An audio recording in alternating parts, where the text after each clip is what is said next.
Magandang araw sa lahat.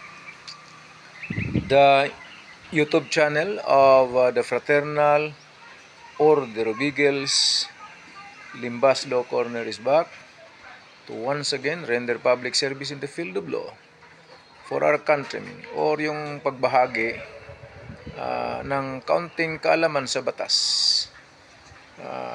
para sa sambayan ng Pilipino, brought to you by the Limbas Marangal Eagles Club of the Eastern Rizal Region 2 sa pamamagitan ng inyong lingkod na isang abogado at isa namang guro sa maraming law school sa ating bansa.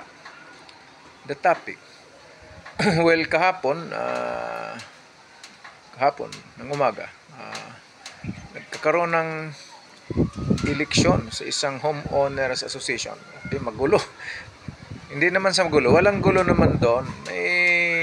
Siyempre, may mga dissatisfied homeowners. Sabi sa akin, kasi kakilala ko yun bakit naman hindi kami pinapayagan bumoto ako? O bakit? Homeowner naman ako. Tinanong ko, bakit nagbabayad ka ba ng monthly Diyos? Dati raw, ngayon hindi na. Tika muna, wala kang karapatang bumoto. Kasi wala kang right magbumoto dahil hindi ka naman tumutulong sa Homeowners Association. As usual, yung mga tao nag-argue, hindi, nagbabayad naman ako ng real estate tax. Yun yung pagkaiba. Yung tungkulin mo ng pagbayad ng real estate tax or yung tinatawag na amilyar, itungkulin mo yon sa gobyerno, the local government unit concerned, the city. Siyudad yun Pero yung sa Homeowners Association, itungkulin mo din magbayad ng monthly Diyos. Hindi ka nagbayad, wala ka ng karapatan. Tapos, maayos naman yung eleksyon nila kahapon, maayos, nabalitaan ko. Okay, ito naman, itong umaga, may tumawag na naman. Ibang association naman, tumawag, Homeowners Association. Yung kanilang mga official kasi noon daw, mula 2019 pa, hindi na nagpapatawag ng meeting. Sila na lang lagi daw ang opisyales. Kaya itong ibang grupo, nag-eleksyon din daw sila. Paano daw yon? Tika muna. Sabi ko sa ganitong sitwasyon, i-verify nyo itong Homeowners Association ninyo doon sa DSOD or yung the Department of Human Settlement and Urban Development. I-verify nyo. Bakit?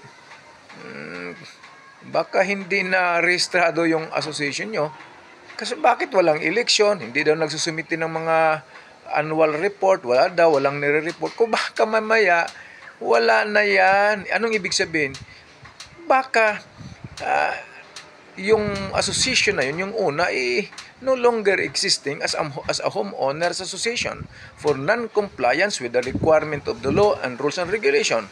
Kayo naman, na nag-election lang din lang, hindi naman kayo homeowners association din. So, i-verify na lang. Kasi kung hindi kayo rehistradong homeowners association, wala kayong karapatan din na magsasabing, meron namang Magna Carta ang homeowners association. Pues wala, kasi hindi kayo rehistrado. Sana sumunod, i-verify doon sa DSOD para magkaalaman ano yung tama. Ganun kasi sa homeowners association, mas madugo pa yan kaysa mga local elections sa atin. Nag-agawa ng pwesto, nais daw makapaglingkod. Tingnan natin kung makapaglingkod nga talaga. Hangarin bang maglingkod o may hangaring nakatago? Sana nakapaglingkod na naman.